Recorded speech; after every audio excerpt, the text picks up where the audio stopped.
ഇനിയും എത്രയാൾ കോടി ഒളിക്കാനാകുമെന്നുള്ളതാണ്. ആദ്യഘട്ടത്തിൽ നമ്മൾ കേരള പോലീസും എല്ലാം പോവുകയാണോ എന്ന് വരെ സംശയിക്കുന്ന ഒരു സാഹചര്യം ഉണ്ടായിരുന്നു. പക്ഷേ പോലീസ് ഒരു തരത്തിലും പിടികൊടുക്കാൻ പറ്റാത്തവണ്ണം പിടിക്കപ്പെടാൻ പറ്റാത്തവണ്ണമാണ് ഇയാൾ സഞ്ചരിക്കുന്ന തരത്തിലുള്ള വിവരങ്ങളൊക്കെ വരികയാണ്. എന്തായാലും അതെന്താണ് പോലീസും രാഹുൽ തമ്മിൽ ഒളിച്ചു കളിയോ എന്ന് ചോദിച്ചെടുത്ത് പോലീസ് ഇപ്പോൾ കൂടുതൽ, അതായത് അതിസങ്കീർണമായ രീതിയിലാണ് രാഹുലിന് ഈ ഒളിച്ചോട്ടം നടക്കുന്നത് എന്നുള്ള വിവരങ്ങളാണ്, സൂചനകളാണ് നമുക്ക് പല കോണുകളിൽ നിന്ന് ലഭ്യമായിക്കൊണ്ടിരിക്കുന്നത്. കെ വി ശ്രീധരൻ കൂടി നമുക്കൊപ്പം ചേരുകയാണ്. ശ്രീധരൻ, അതായത് കർണാടകയിൽ രാഹുൽ മാങ്കൂട്ടത്തിൽ ഉണ്ട് എന്ന തരത്തിലുള്ള സൂചനകൾ ആദ്യഘട്ടം തന്നെ മാതൃഭൂമി ന്യൂസാണ് ആ വാർത്ത പുറത്തുവിടുന്നത്. ഇപ്പോൾ അങ്ങനെ കർണാടകയിലൂടെ ഒളിയിടത്തിൽ നിന്നും അടുത്ത ഒളിയിടത്തിലേക്ക് നീങ്ങിക്കൊണ്ടിരിക്കാൻ, മറ്റാരുടെയും കണ്ണിൽ പെടാതിരിക്കാൻ രാഹുൽ മാങ്കൂട്ടത്തിനെ സഹായിക്കാൻ അവിടെ ഒരു സമാന്തര സംഘമുണ്ട്. ആ സംഘം ഇങ്ങനെ രാഹുൽ മാങ്കൂട്ടത്തിനൊപ്പം അല്ല, അതിങ്ങനെ സമാന്തരമായി സഞ്ചരിച്ചു കൊണ്ടിരിക്കുന്ന ഒരു സംഘമാണെന്ന് ഉൾപ്പെടെയുള്ള വിവരങ്ങൾ വരികയാണ്.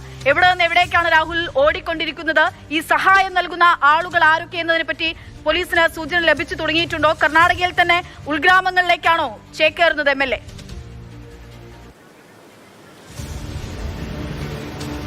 കർണാടകയിൽ രാഹുൽ മാങ്കൂട്ടത്തിന് കൃത്യമായിട്ടുള്ള സംവിധാനങ്ങളുണ്ട്, സൗഹൃദങ്ങളുണ്ട്, സംഘടനാ ബന്ധങ്ങളുണ്ട്. പ്രത്യേകിച്ച് ഭരണത്തിൽ കോൺഗ്രസ് കൂടി ഇരിക്കുന്ന ഒരു സാഹചര്യം ഇവിടെ നിൽക്കുന്നുണ്ട്.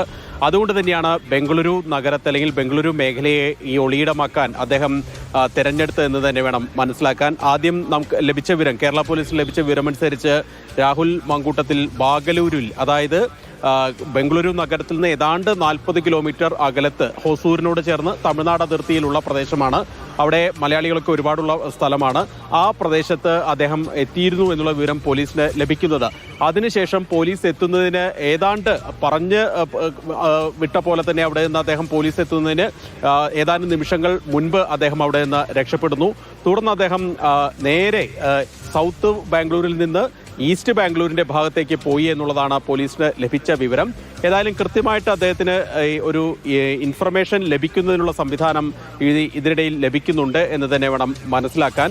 ഏതായാലും ഈ ഏറ്റവും പ്രത്യേകിച്ച് ഒരു കാര്യം, ഈ രാഹുൽ മാങ്കൂട്ടത്തിന്റെ വ്യാജ വോട്ടർ ID കേസുകയുമായി ബന്ധപ്പെട്ട് ബംഗളൂരുവിലെ ഒരു പ്രധാനിയായിട്ടുള്ള രാഷ്ട്രീയ നേതാവിന്റെ മകൻ, അദ്ദേഹവും രാഷ്ട്രീയക്കാരനാണ്, അദ്ദേഹത്തിന്റെ പേരൊക്കെ നേരത്തെ രംഗത്ത് വന്നിരുന്നു. അദ്ദേഹത്തിൽ നിന്ന് ഏതെങ്കിലും തരത്തിൽ ഈ മകനുമായി ഇദ്ദേഹത്തിന് അടുത്ത സൗഹൃദമുണ്ട്, അദ്ദേഹത്തിൽ നിന്ന് ഏതെങ്കിലും തരത്തിൽ ബന്ധങ്ങൾ ഉണ്ടോ, സൗകര്യങ്ങൾ ലഭിച്ചിട്ടുണ്ടോ എന്നൊക്കെയാണ് പോലീസ് സംശയിക്കുന്നത്.